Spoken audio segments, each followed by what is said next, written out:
So if you fart, can you hear it in the mic? Surprisingly, it has to be pretty hardcore. Okay. Like, that's why in Dude Absolutely, like, we are frantically trying to push the thing into our assholes. Because I'm like, it's not going to get it!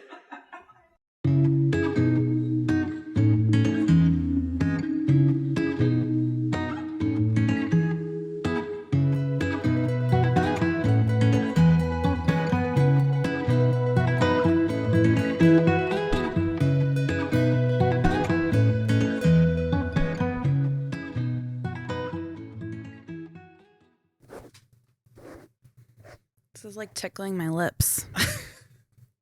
Does it remind you of Keith? A little bit, yeah. I knew it felt familiar. Okay. So yeah, so I just do my little intro at the top, and then I introduce you. Okay.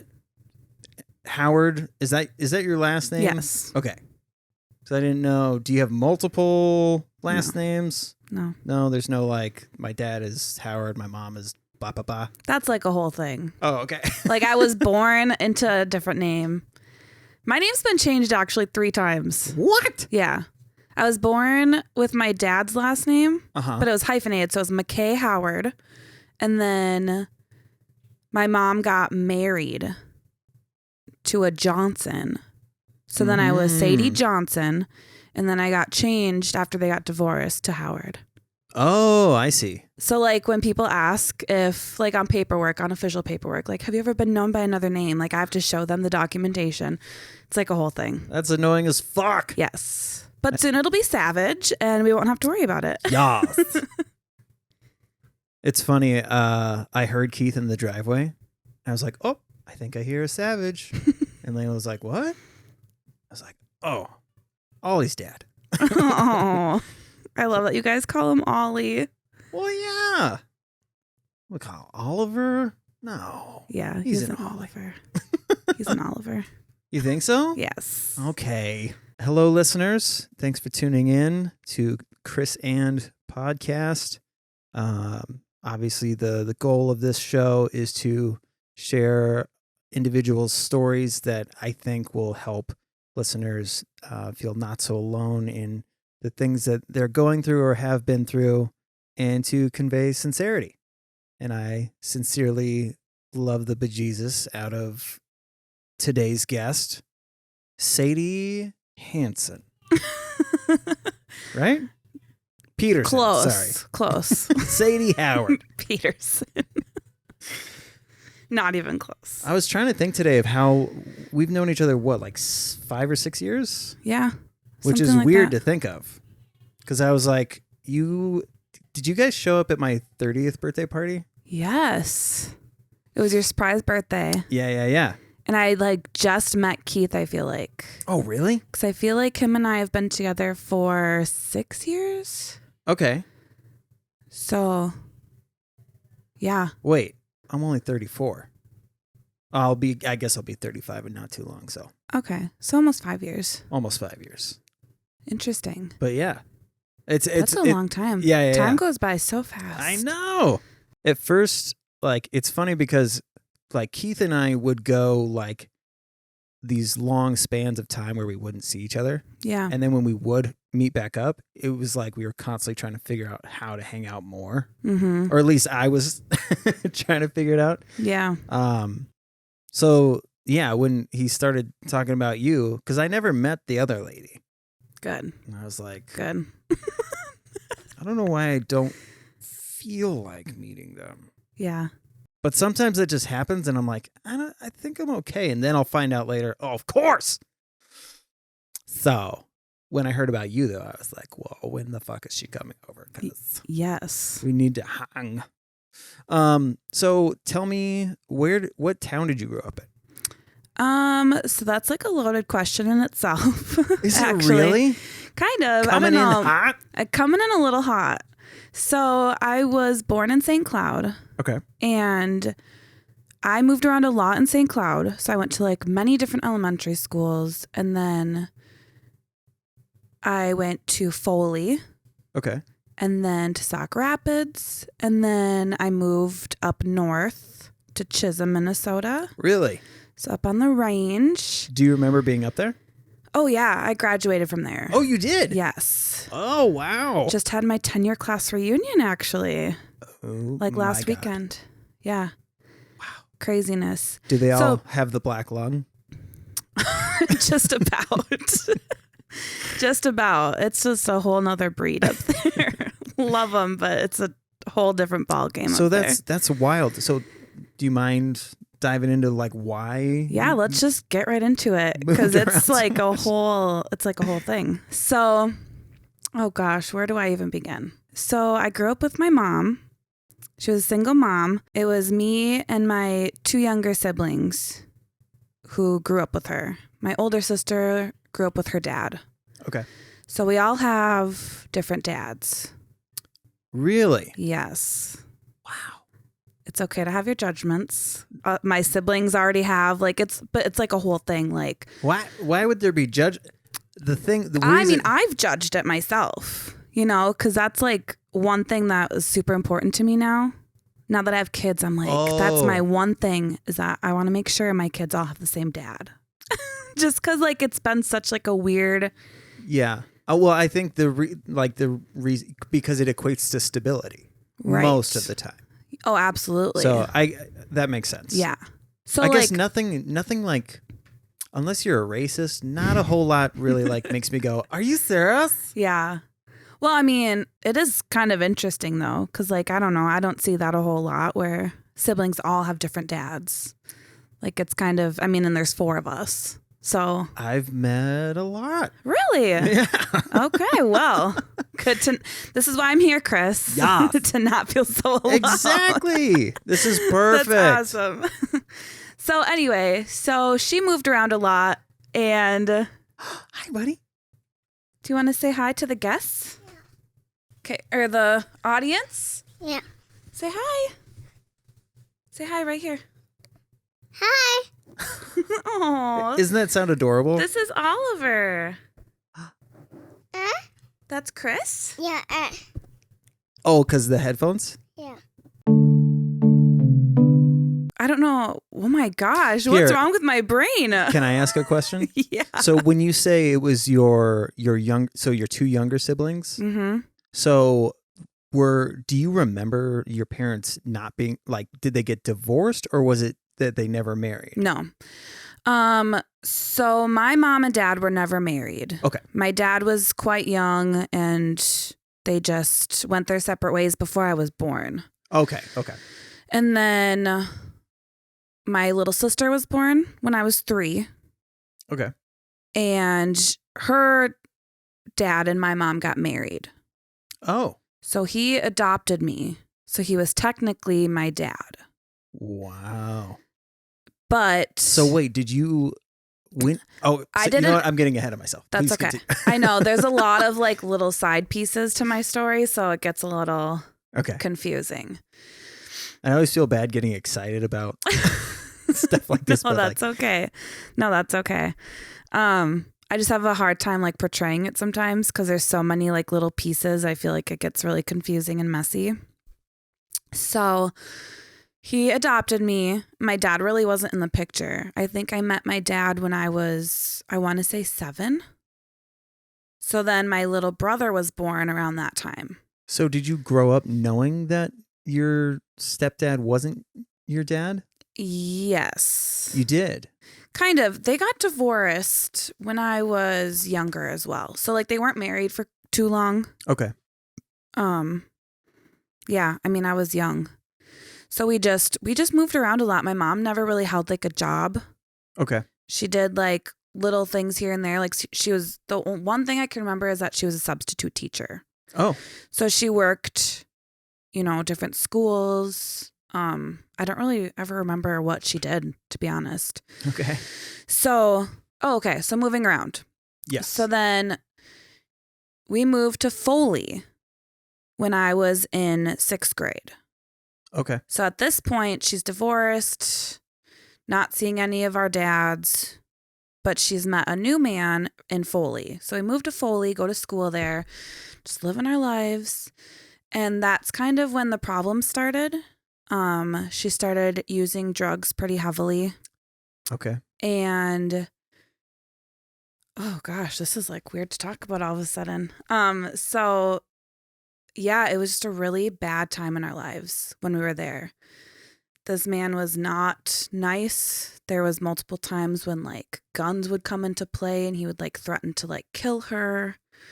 Like it was very traumatic. I think that's kind of when my whole trauma story kind of started. Okay. So eventually we moved out of his house and into like an apartment in Foley. And my mom just kind of wasn't really around. We made friends with like the people who lived in the apartment building, like the older people would kind of like take care of us. Yeah, she just slept all the time. And now I know that like that's when the drugs kind of got bad. Okay. She always dabbled in like drinking and stuff, but like nothing, it was nothing like this, you know, nothing that really affected her parenting like this was. So did you ever see her using? She was on pills. Okay. It was oxycodone. And one of my chores when we lived at this house with the boyfriend was dishes.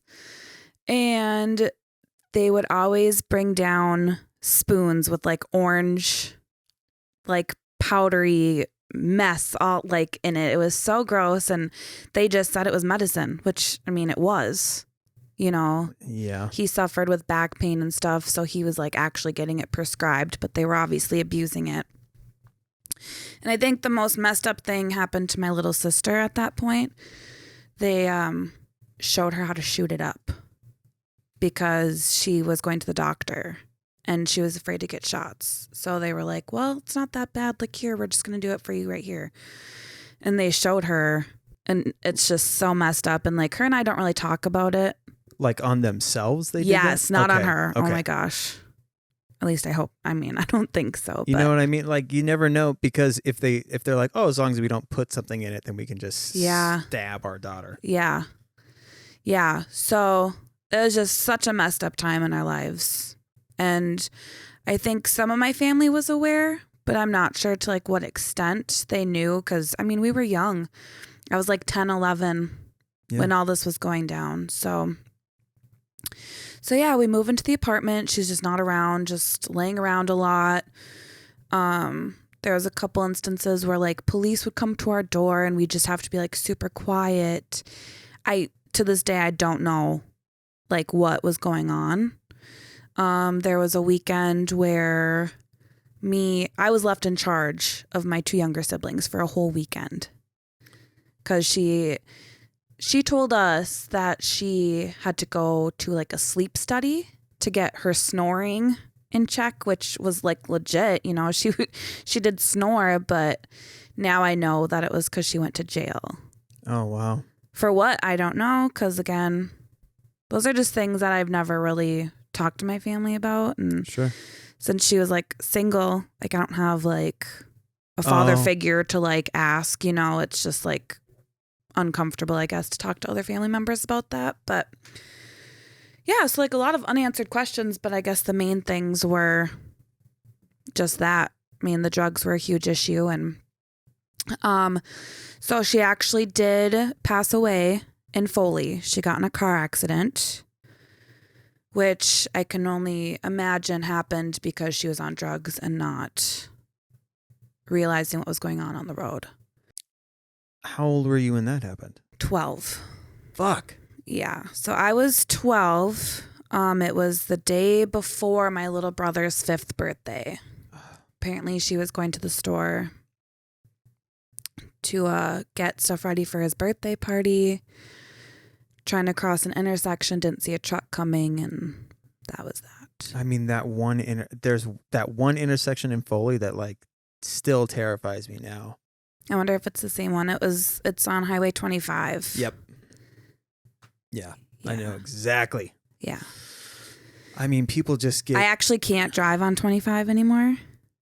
I completely understand. It's just such a weird feeling to be... Even in Foley, like Foley in general, I just have like horrible memories from. So it's just like a whole thing. So where did you guys go after your... So now here's the other like big event that happened. Actually, before you say that, so you were at home with your brother and sister? Okay, so no. How this went down was that we had visitation rights with my sister's dad or my stepdad. Okay. At the time. So he was in town and we were celebrating like Christmas. It was December 9th was the date. So we were actually with him and his family when that happened. My brother was actually left at home by himself at 4 years old. Yeah. Okay. Because he was sleeping and she didn't want to take him with. But like, thank God she did, because I can only imagine. Like, did someone bring your brother to you, or do you remember going home with somebody? Okay, so we were with my sister's dad overnight. Okay. So the next morning was my brother's birthday. And basically, things were just super weird that morning.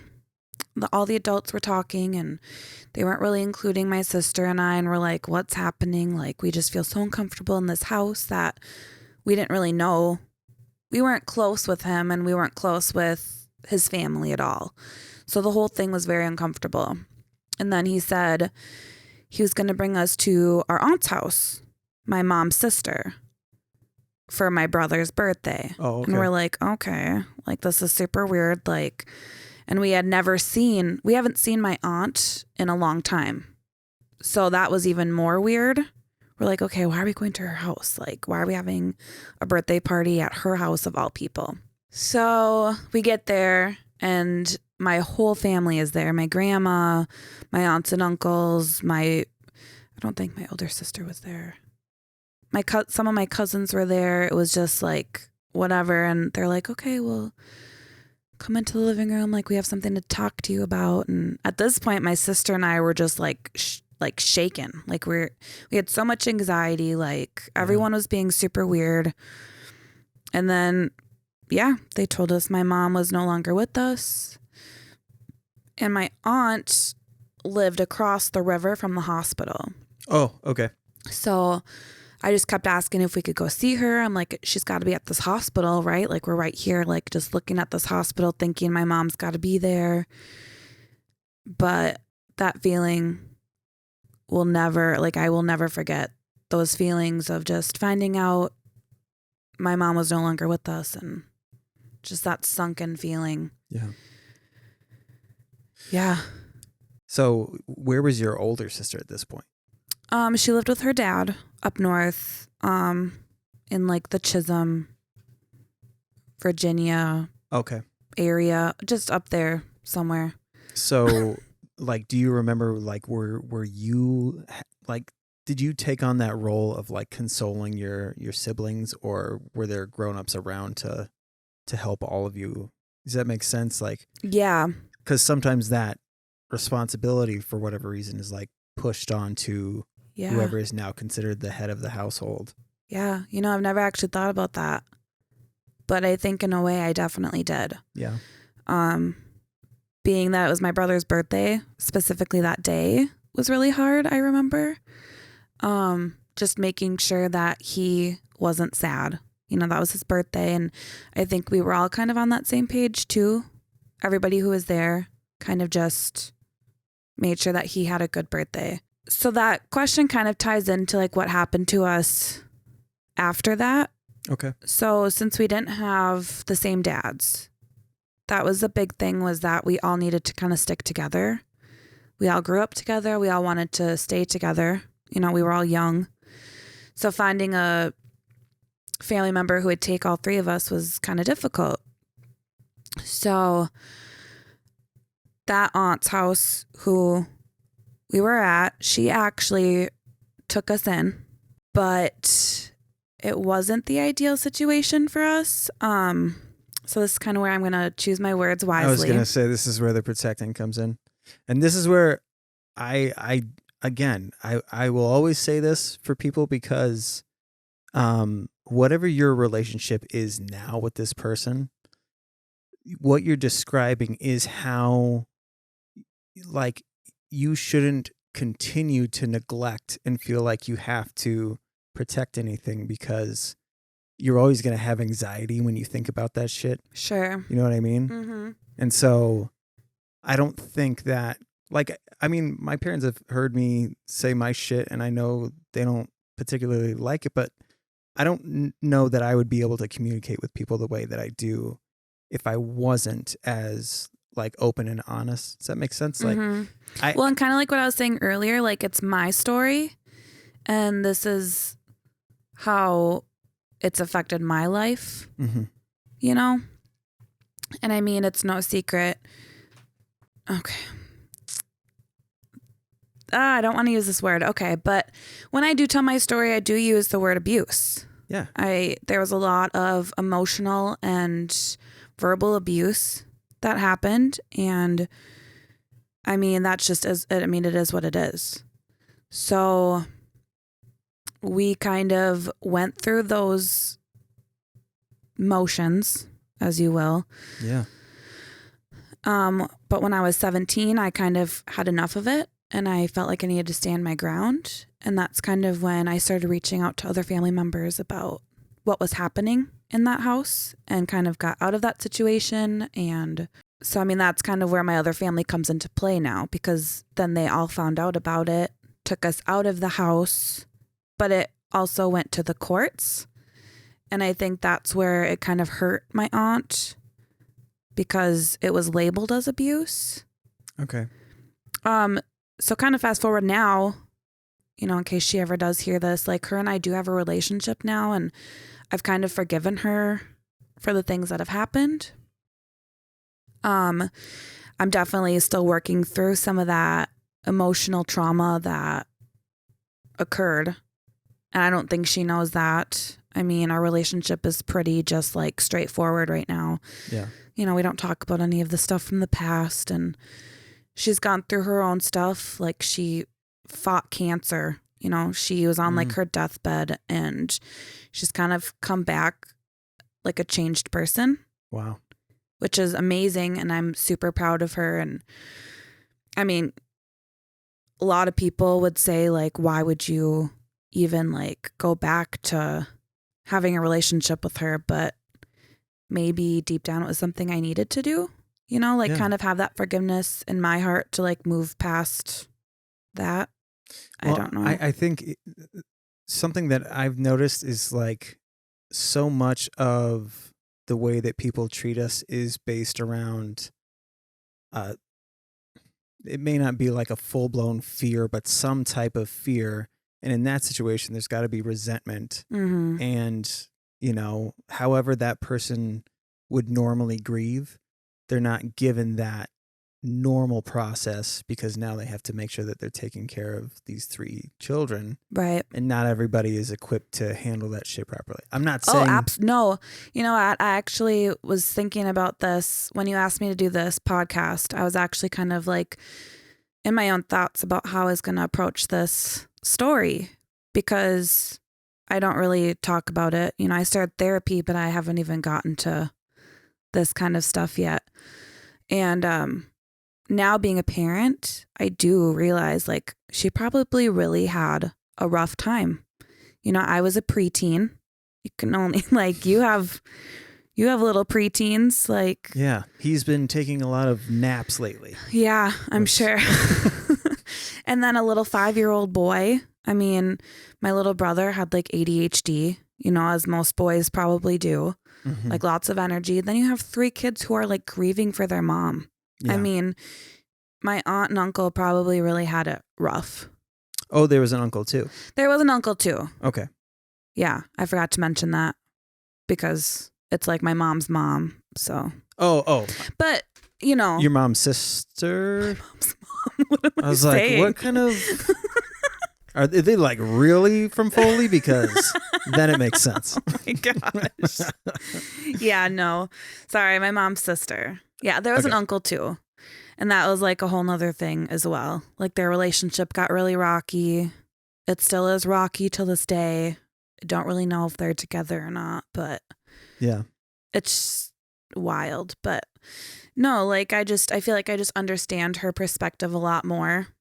I don't obviously appreciate the things that I went through, and I'm working through those myself, but I mean, I don't want to give it like a pass.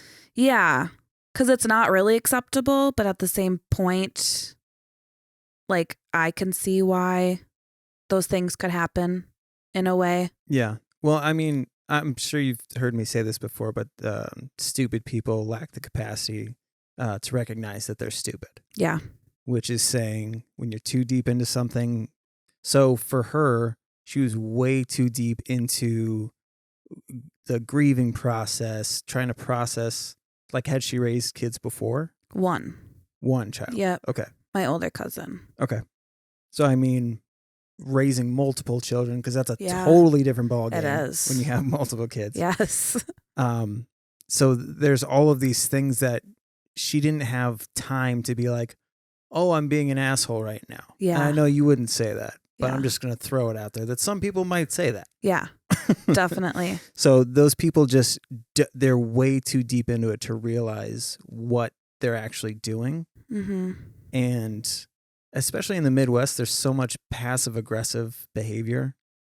And I feel like it's getting better. Like people are recognizing traits of like a child in a troubled home or in a dangerous situation. Like there's body language, there's all these things that they can pick up on and try to intervene. But back then, I mean, I feel like just 10 years ago is like when it finally started to like actually change. Yeah.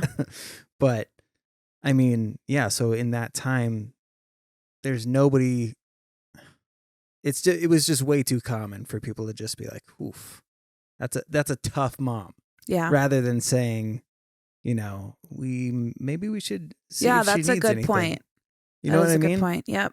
And that's kind of why I think that like when it went to the courts too, it was kind of hard to decipher if it was like abuse or not too, because it's such a fine line sometimes, especially when there's no like physical Yep.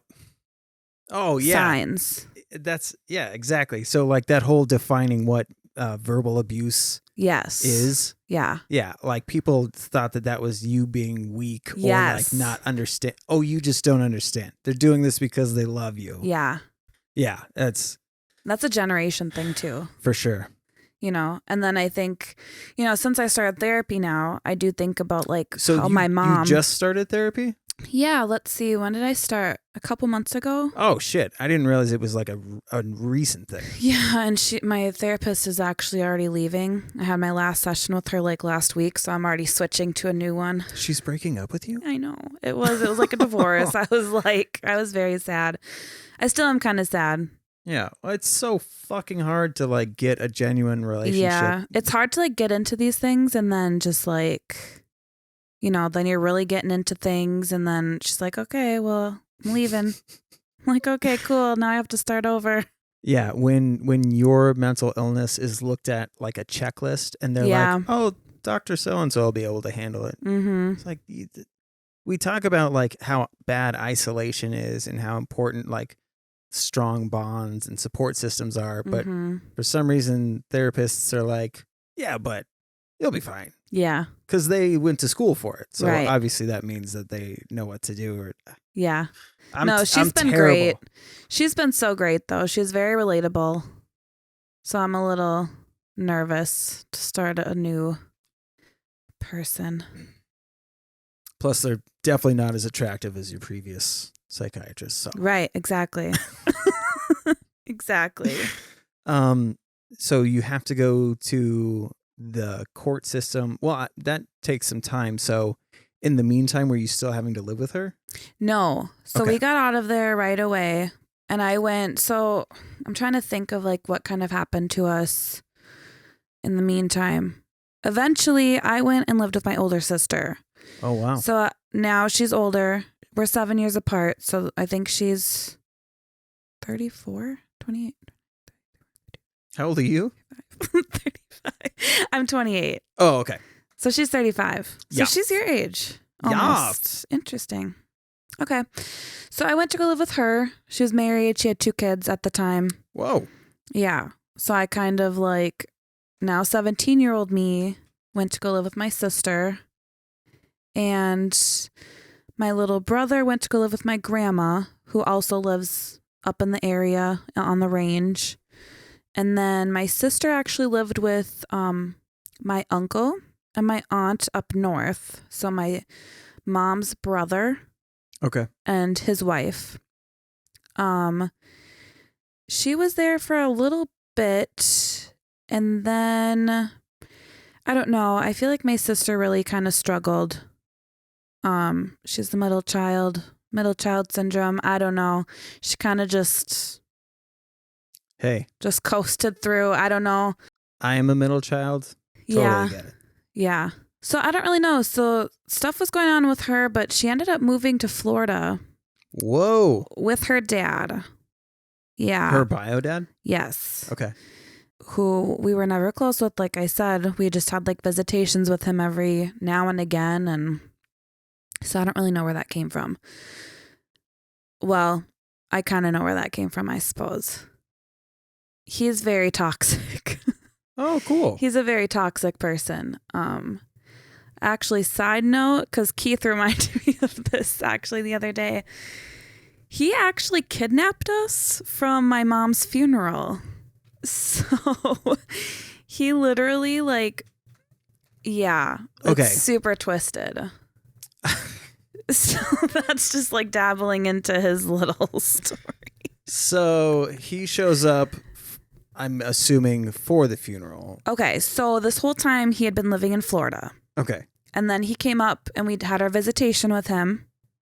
Remember, we were with him. Oh, this is okay. Yep. We were with him when my mom got in her accident. Yes. And then he must have just stuck around for the funeral because I couldn't imagine it was, that much longer after. And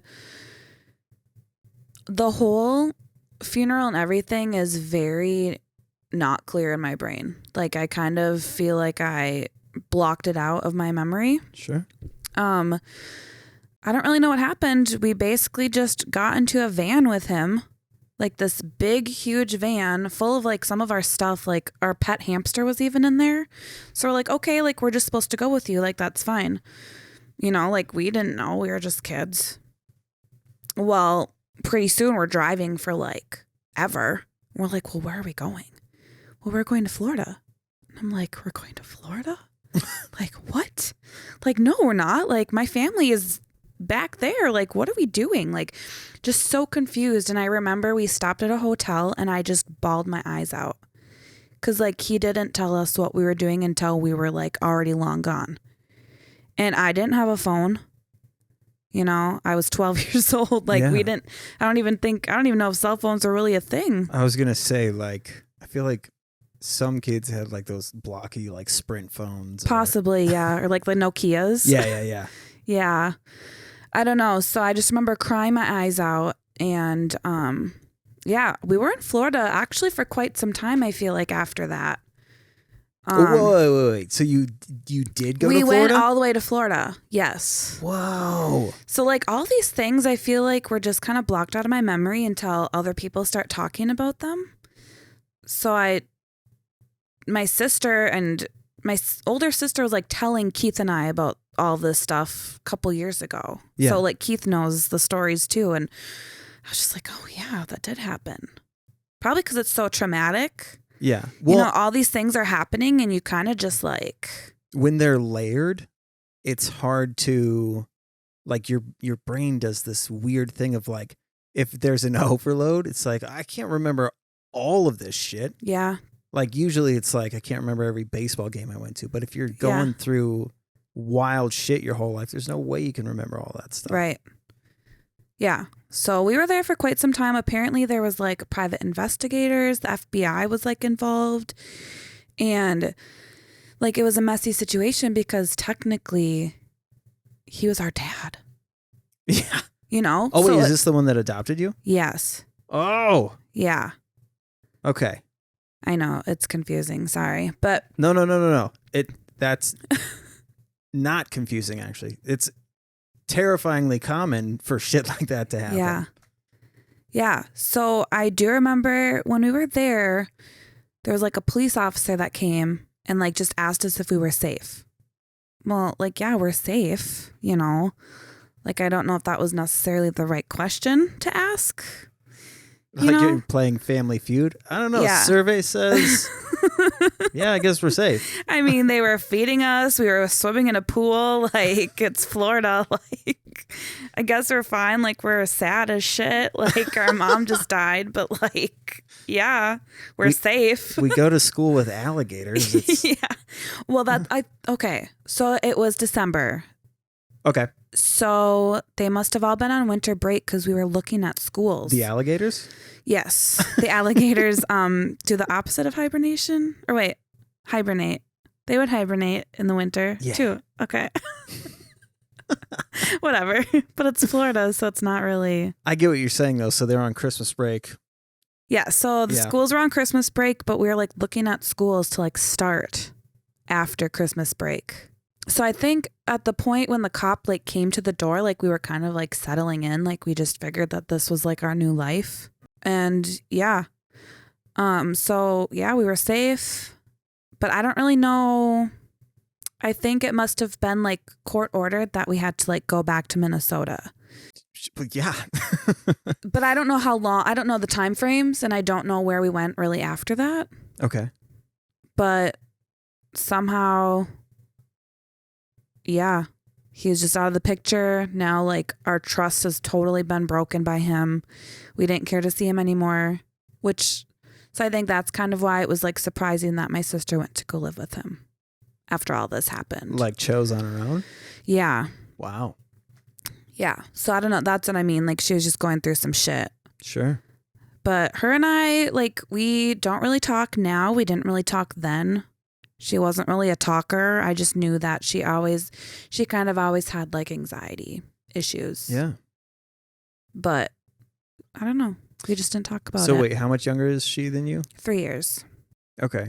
Yeah. I mean, for when your memories basically start, for them to be that shit, I can't imagine.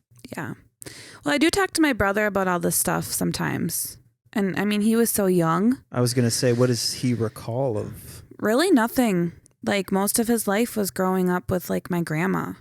Oh. And it's like he's really successful now. Like he's living a really good life. Like he's engaged. He's about to get married next summer. Wow. It's like he's living his life. I don't know if there's deeper rooted issues there. You know, I don't really talk to him about that stuff, but it's like a Dexter situation. Yeah, secretively. I'm sure he'll go off the deep end at some point. No, I'm just kidding. Love you, Cole, if you're listening. I'm curious too. I wanted to ask before I forget. When you were going to school, do you recall, like, did any of this affect the way that your friends treated you or that kids treated you at school? Which part? All of it? So if you think about, because, yeah, I mean. For one, I was always the new girl in school. Okay. Because I moved around so much. So I kind of just I had gotten used to that role, for one.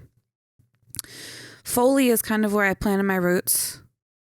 You know, when I started making friends.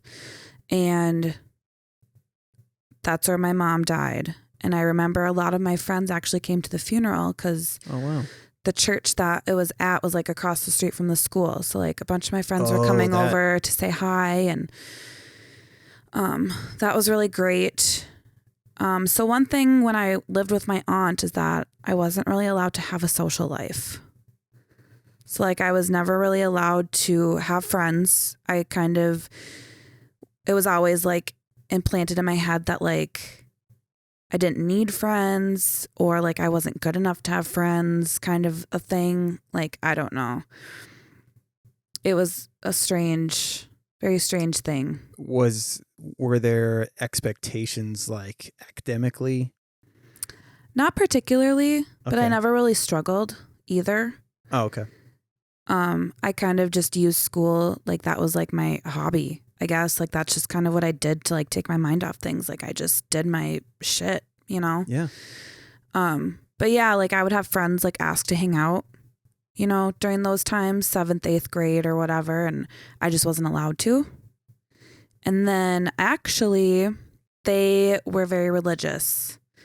So then you have like the whole church aspect. And I was going to church Sundays and Wednesdays, going to like youth group on Wednesdays. And that's probably what like saved my life. Cause I remember being super depressed during those times. I'm getting totally off your question. No. But this is perfect because I was going to say with the religious stuff, it's kind of ironic because community is such a huge thing in most churches, most towns. But she did let you go to youth group. Yes. Okay. Which is also where I learned to smoke cigarettes and always all the good stuff. So I'm like, not sure youth group was really the greatest place for me to go. But also it was such a good place for me to be as well, because that was the only place I was allowed to be. Yeah. So, you know, saved my life. Probably I was just very depressed, as you can imagine. Yeah. I mean, so knowing, and I mean, yes, it's funny because this is actually good. I want to sit in this little bubble for a second. Sure. Because did you recognize that what was happening is that your mom was using substances, or like, because I'm always curious as to like what kids' viewpoint of drugs and alcohol is when they know that this other stuff was going on. Okay, so for one, when I think back to my mom, I just remember thinking she was depressed. I remember knowing that she was taking like Zoloft. Oof. So I remember just knowing that she was depressed. So I think maybe in my mind, when she was sleeping all the time and stuff, I just kind of thought she's just sad, you know? And she used to say things like she didn't feel like she was good enough. You know, she would ask me if I thought she was a good mom. And the thing about all of that too is that throughout everything, my mom's love was so strong through it all that like I knew that she loved us. And I thought she was the best mom ever. Yeah. Because I think about this stuff now as a parent, and I get so down on myself about parenting, which is like a whole nother thing as well. But, you know, and I think about the things that I went through as a kid and the things my mom was actually doing, but I still thought she was just the best through everything, which is so cool. I think because now I yell once and I'm like, oh, you're fine. It's nothing like I grew up with. You family members, you know when they're sad, you know when they're upset and all those things. So you know when, like, in those moments when she's asking, am I a good mom? It's those, you know, her head is above water for a second and realizing what's going on around her. And as long as you guys think that she's doing a good job, then that's all that matters. Yeah. And man, that's so tough though, because it's so much to put on a child. Yeah. When you're a parent with an addiction. Yeah. Like I talk about that. Like and that's another reason why I hope that Landon and Layla don't feel like they have to protect me, because that's what I should have been doing. You know what I mean? Yeah. And if I failed in that regard, then whatever they need to do to process, because I related so much when you were talking about like mom sleeping all the time and cops showing up. I mean, yeah, unfortunately Landon has seen that, and it's not like I could be like, oh, he's young enough to where he's not going to remember that stuff. It's in there. I know it's going to be there. And as sweet of a kid as he is, I have no idea what it's going to look like when he gets older. Well, and that's the great thing too, is that you're still here to like talk to him about it though. You know, like what I would do to like have my mom here so I could like talk through those things with her, or like see her come out on the other end. You know, like what a cool thing for your kids to be able to see. You know, they get to see you like thrive now and do things like this and help other people through their shit. Like that's pretty cool. I know. Fuck. Stop. I'm a man. That's like the number one thing that always gets me is when I think about them. But yeah, so I think I'm projecting when I try to get people to like, now that I'm saying this stuff, like I think that I see my kids in these stories that I hear and I want to be like, no. We as adults had our role. And if, you know, we needed help along the way, that shouldn't have to come from you guys. Right. Like that's just too much fucking responsibility.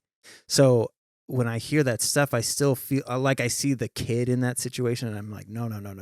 Yeah. Like, I mean, I turned out okay. Yes. I think so. But there's so many things, like people are so open about those things now too. And just talking about it, I feel like helps. And I mean, I guess nobody really talked to me about it until I was in my adult life.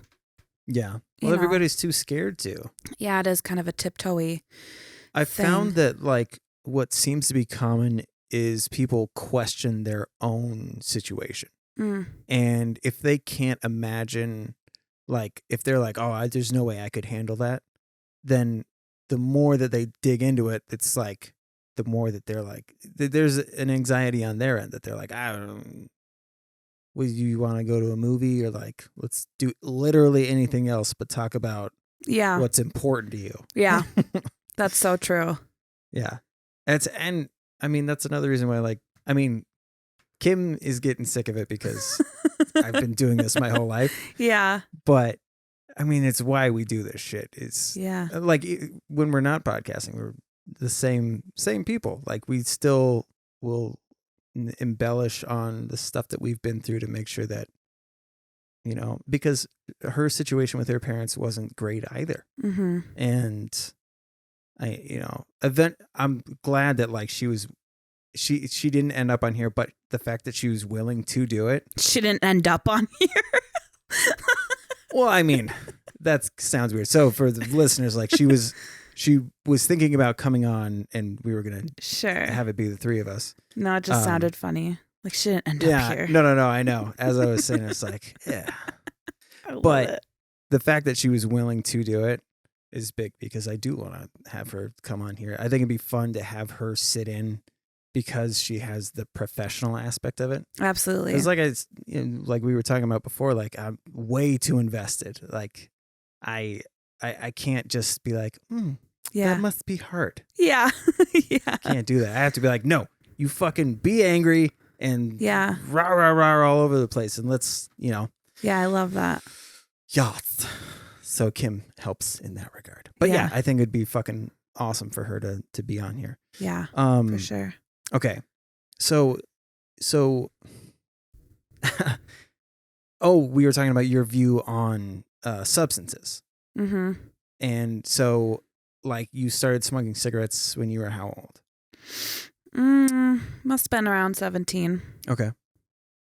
And did it ever cross your mind? Because like my parents used to tell us that all of my uncles were addicts and had been through rehab before they were 21. So like we'd always heard it, but we didn't know what addiction looked like. Yeah. Like, do you remember having that thought cross your mind? Or like, did anybody try to convey that to you? Nobody really knew I smoked, for one. So I don't think anybody ever really knew. Oh, let me rephrase it. But I mean, yes. I mean, I always grew up hearing that my family has an addictive personality and things like that. My grandpa was an alcoholic and from what I hear, like abusive as well. Like he'd just get angry and nasty. Yeah. You know, just your typical angry drunk. Yeah. Was he also from Foley? No, I think... Oh my gosh, I don't know really anything about him. The range. He was a ranger. Oh, okay. So even better. Just drinking by himself in the woods. Pretty much. Pretty much. Yeah. So I don't know. That's what I heard when I was younger. But so does it sound like it was similar where you're like, yeah, but I don't feel like an addict or absolutely. Yeah. Okay. Absolutely. Or like I'm going to be like the changer of the family. Like, I'm not going to partake. I don't know. Yeah. It ends with me. Yes. That kind of thing. Yeah, yes, absolutely. So, I mean, so you didn't go to, like, there wasn't court-ordered therapy or anything? After my mom died? Yeah. There was. Okay. I didn't care for it. Never was able to, like, find a therapist who, like, understood or, like, that I connected with. So, like, my views on therapy were very not good. Yeah. I didn't really get much out of therapy at the time. So there's no like proper outlet for like processing what the fuck has happened in your life. Yeah. You're isolated. And then and like most teens were like, yeah, I'm not going to be an addict, so I can do this stuff because I'm not going to let it control my life. Like, yeah. Do you recall, like, at any point did you start to use substance to escape some of that shit, like anxieties or anything? Yeah. So after I moved in with my sister, is kind of when I just started partying.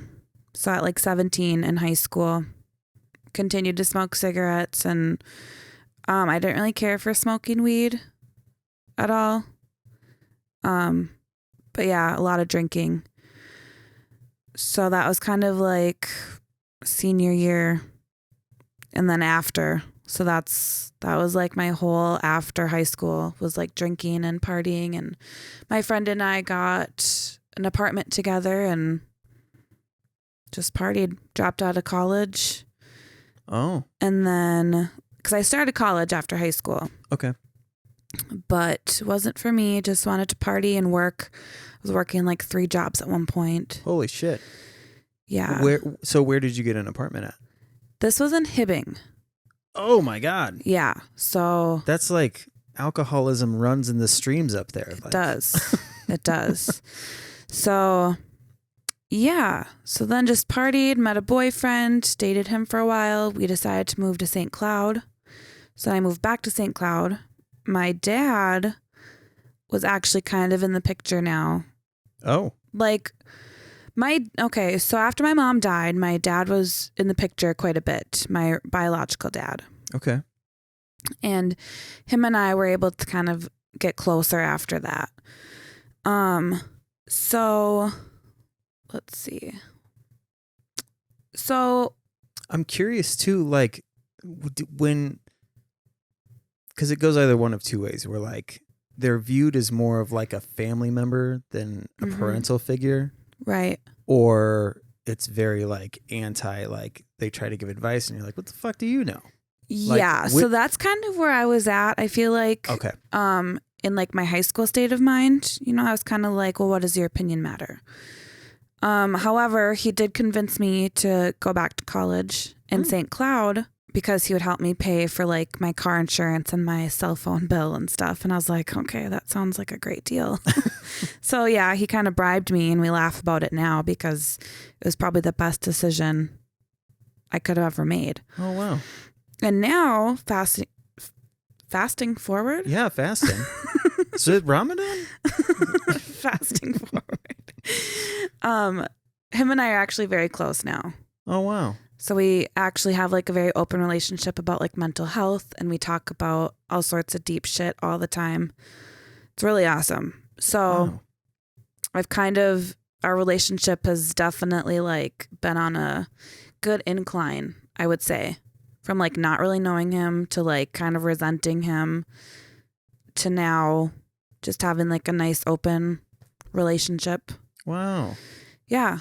So he's met the grandkids. Oh, yes. Oh, wow. That's awesome. Yeah. He's a good grandpa. He travels for work, so he's not like around a lot. Okay.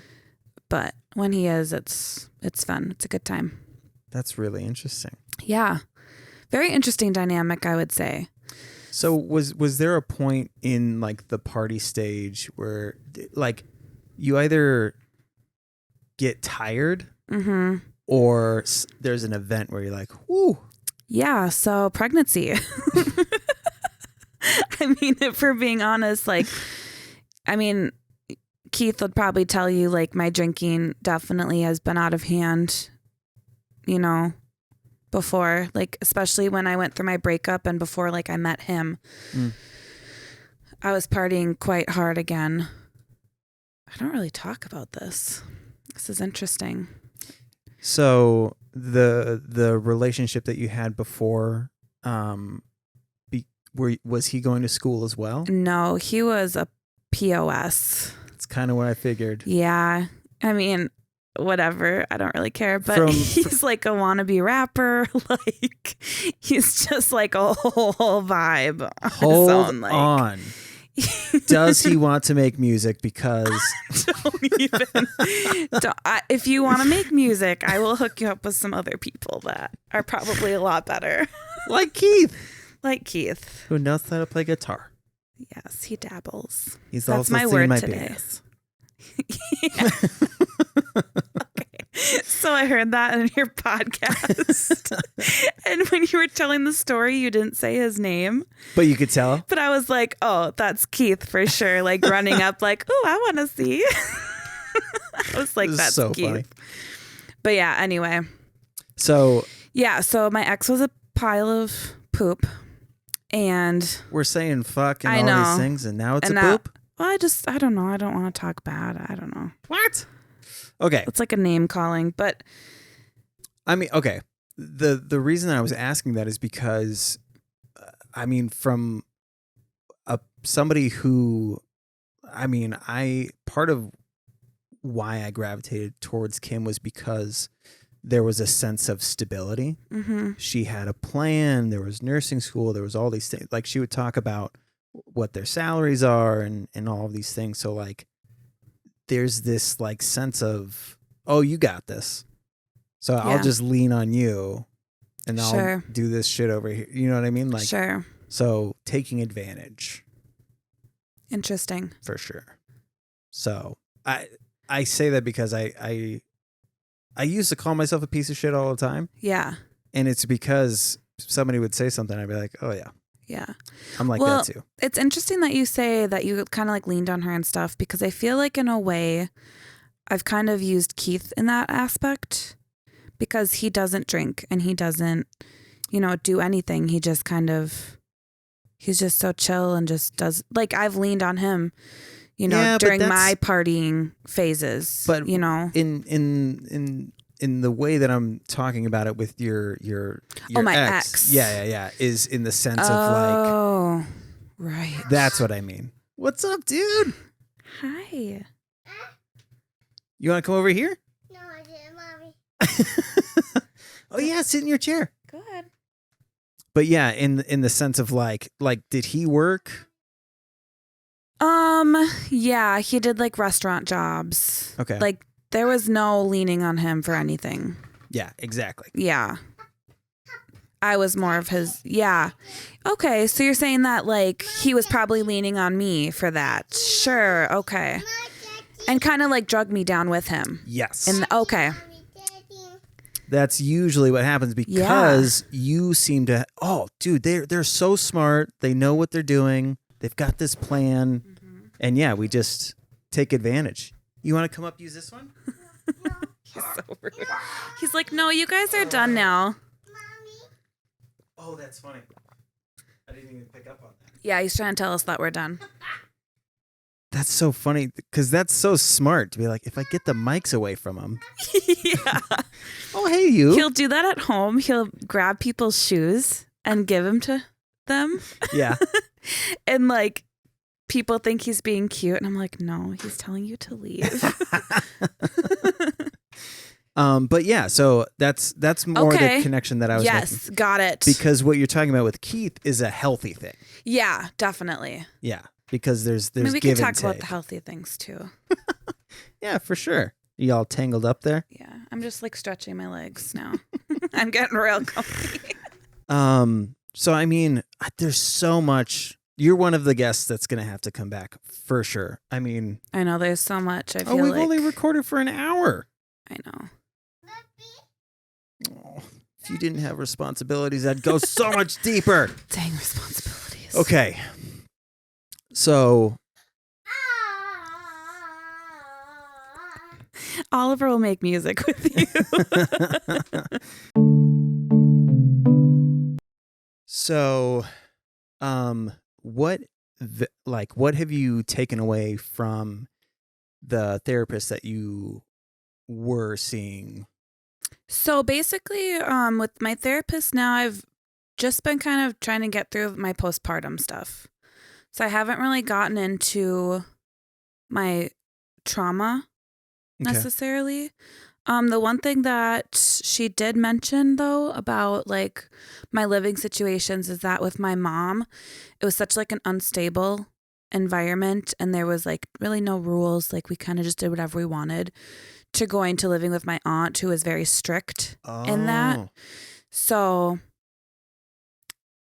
I don't recall what, the situation was that she like compared the two or like put the two together, but it was kind of an interesting thing to realize that those two extremes, there, and you're still developing. I mean, as parents now, we know that routine is like super important. So you're disrupting that routine. I think it was basically just related to like my anxiety, because I really struggle with anxiety now. Depression obviously runs in my family, but I don't really like, I get depressed, but it's more of like I get so anxious that it puts me into like a depressive state. Where like I've had thoughts like, well, if I have to live this anxiously, like I don't want to live at all, kind of a thing. So that's probably what the two relations were. But the correlation between anxiety and depression, like this anxiety that you're not going to be able to get XYZ done or live up to these expectations. And then that turns into this time lapse. And then this moment passes and you're like, holy fuck, I can't believe I didn't do this. Or I'm this age now and this hasn't happened. So, I mean, completely. I mean, I'm a teenager at the age of 34, basically. Yes. But I mean, medication and the combination of therapy, like there's people who try to get off meds because they're like, I don't feel like myself. It's like, what you have to do though is like, medication is a small part of it. It's like not drinking. Like you could not drink, but that doesn't mean that you're like in a truly sober state of mind. Sure. Like if you're not drinking and you're like constantly thinking about how I'm not drinking, I can't have a drink, this fucking sucks. What's the point of sobriety? You know what I mean? So when it comes to medication, if you take a pill and those around you just expect you to be better magically.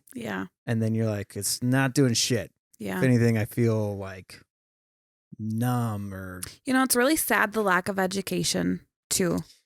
I mean, that's the biggest thing that I learned in nursing school is about education on everything. That's like the number one thing we have to do as nurses. But there's also like, I think...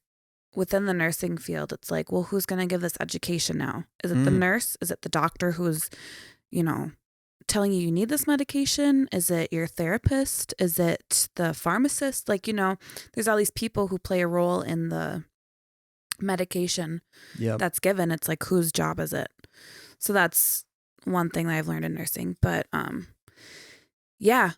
wasn't really educated when I started medications. It was kind of just like, well, what do you think you should be on? And I'm like, well, I don't know. That's kind of your job. It's very interesting. I mean, it sucks that still happens because there's this, I don't know. Like you were describing, everything that you were saying from being on a mental health unit, what I see is somebody passing your well-being off to somebody else and just assuming that they're going to take care of it, which is nuts. Yeah. Because the it doctor is. will go, okay, check up on you in 6 months. Yeah. Hopefully you're still alive, and we'll fucking go over it then. Yeah. Like I told my like primary doctor that I was like trying to stop drinking, Mm-hmm. and I asked if there was any medication, and she was like, "You an alcoholic?" I was like, "I don't know." She was like, Gosh. "How often are you drinking?" And I told her, and she was like, "Okay, you going through withdrawals right now?" And I'm like, "Yeah, probably." She's like, "Okay, well, do this," rather than being like, "Hey, let's get you some resources," and it's just, It's so sad. Don't even get me started. That would be like a whole conversation right now about, people's intentions in that field. Yeah. Oh, it's terrible. After I had Oliver, I struggled with like postpartum depression. And so I went in when he was about 6 months old. And I've always been like afraid of being labeled. Oh. Like I never wanted like a diagnosis. Like I never wanted depression or anxiety, like God forbid, right? Nope. So I finally like got the courage to get help and went to the clinic, and I was late to my appointment. For one, I have a 6-month-old, like I can never get out of the house on time. 2, part of me really didn't want to go, like it was a struggle just to get going, just to make the appointment in general. And I get there and I'm late, and I just got reamed from this nurse. And she's like,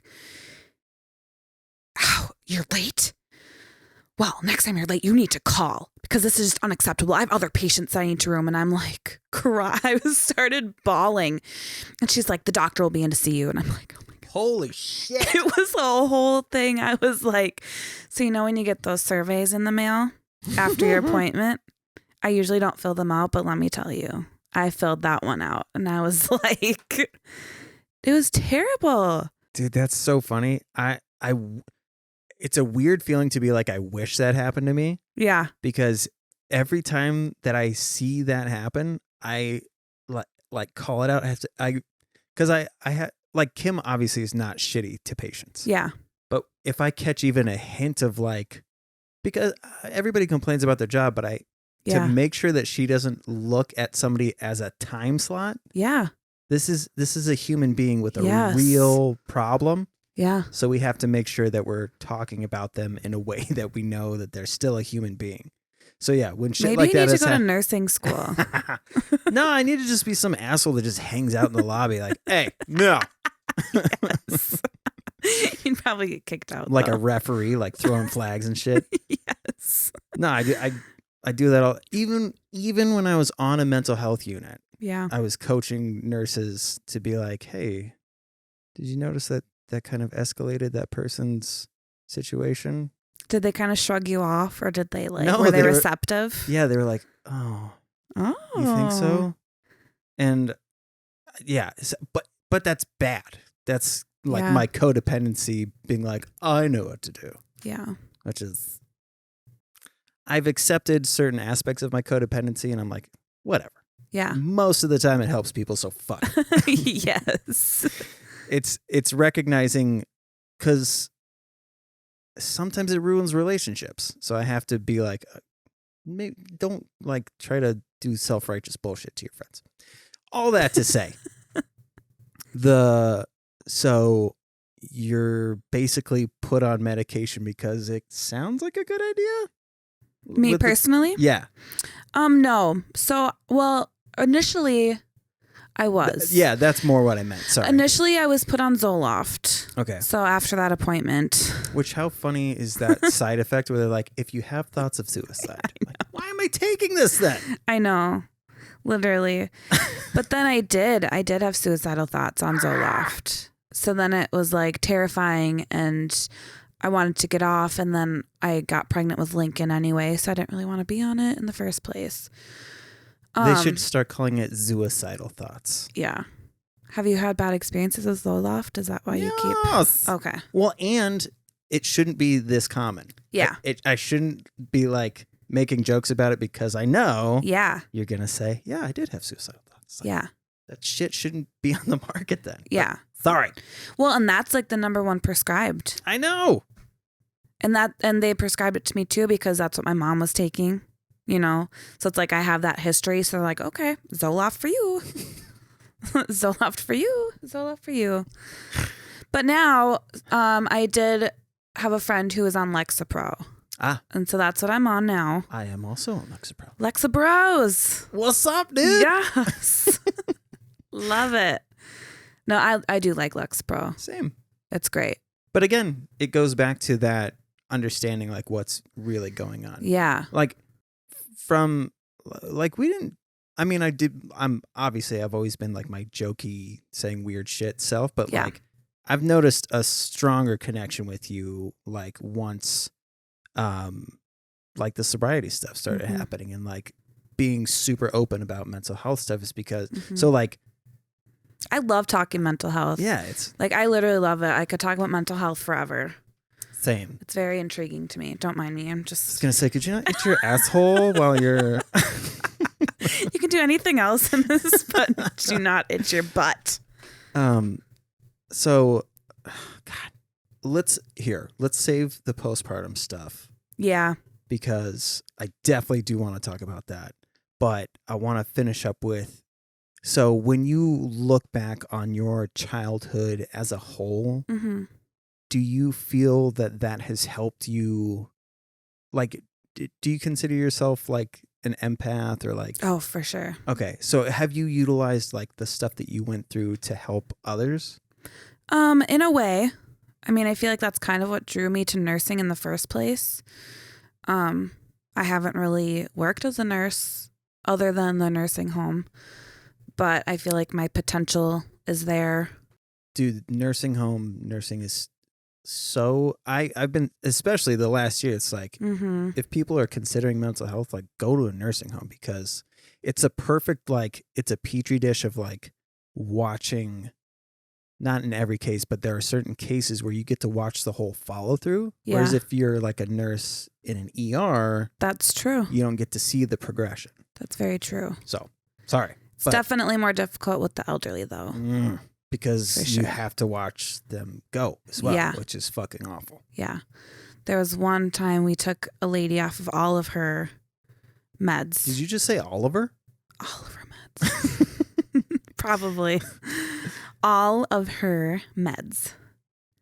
So we took all of her psych meds away to watch her go down, but then to also like kind of like reboot her in a way. Oh, okay. To like start her up on a lower dose. Yeah. To see what was actually being effective. Oh. That was a nightmare. So rough. Nightmare. So many behaviors. Yeah. Yeah. I mean, that's a tough one. Yeah. But so I mean, like, yeah, sorry, I forgot the question. No, that's okay. Because that still kind of answers the question. Because that gives you a level of understanding because you've seen so many different home lives and situations. Yeah. That's huge, having all these different environments that you can reflect back on to relate to people. And but more so, like, do you feel like you were more reserved for the most part then? Like, because I guess before you were saying not a lot of people talk to you about this stuff. Yeah. So have there been people that you opened up to because they were going through something tough? Not that I can like really recall or like put a situation to. Okay. But I'm sure there have been instances. I feel like right now I'm so secluded.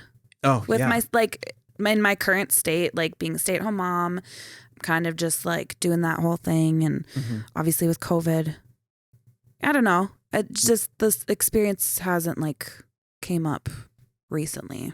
Sure. I suppose. Okay. It's nothing that I can remember.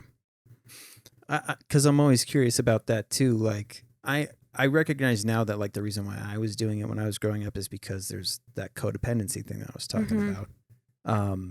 But like how kids of, I hate to say broken homes, but like kids of broken homes, how they treat other people. Yeah. And it's always fascinating. Most of the time, they're generally kind to other people and seem to be more understanding. I mean, I think I'm a pretty kind person. For I think I'm a sure. really good listener too. Yes. I do really pride myself in that. I will sit and listen to you forever and just like let you talk my ear off. I don't know. It's surprise. You always surprise me with like the thing that you remember, and I'll be like, "Oh yeah, that did happen." Yeah, And for sure. yeah, that's.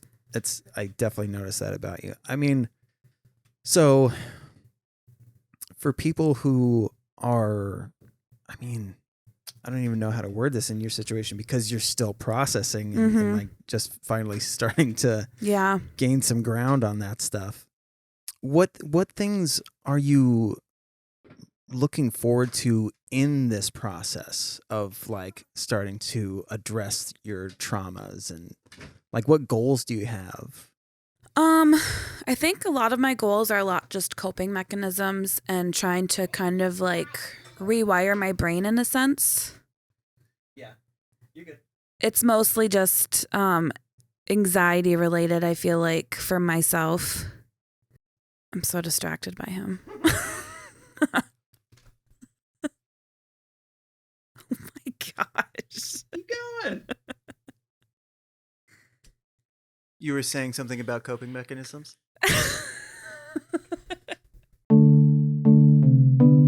Yeah, so mostly my goals are just working through my anxiety. So like learning my coping mechanisms, trying not to become my past. So like not becoming my mom, not becoming my aunt, just kind of like figuring shit out. I don't know. Realizing like that I don't have to be my past, you know? Yeah. And it's so hard as a parent because I see those things come out sometimes. Like my whole Howard side, we're all yellers. We're all loud as shit.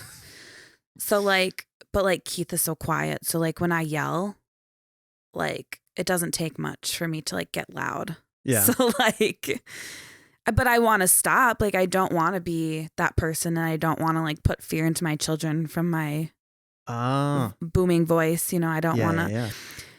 I think I need to realize, like, it's just so hard because we talk trauma, right? And it's like you don't want to give your kids trauma. Right. So just working through that and like being okay with who I am as a parent, who I am as a person, and just kind of going through all those realizations. Yeah. Well, I'm excited to, like I said, you absolutely have to come back for round 2. We're going to do it on a day when I don't work so that this is a little easier. Yeah. Sounds good. But yeah, because I definitely want to dive into the postpartum side of things. And there's a lot more that I want to know about you. So, but freaking thank you so much for being willing to come on. I know it's not easy. It's not, it's fun, but hopefully I hope that like Oliver coming in and out kind of made it a little easier because it's like, feels like we're just hanging out. Which we are. We are. It's cool. Awesome. Well, yeah. Thank you again so much. Thank you. Do you want to plug like your website or do you have any dates coming up? No. Oh, okay. Okay. Well, thank you guys for listening. And as always, be well to yourselves.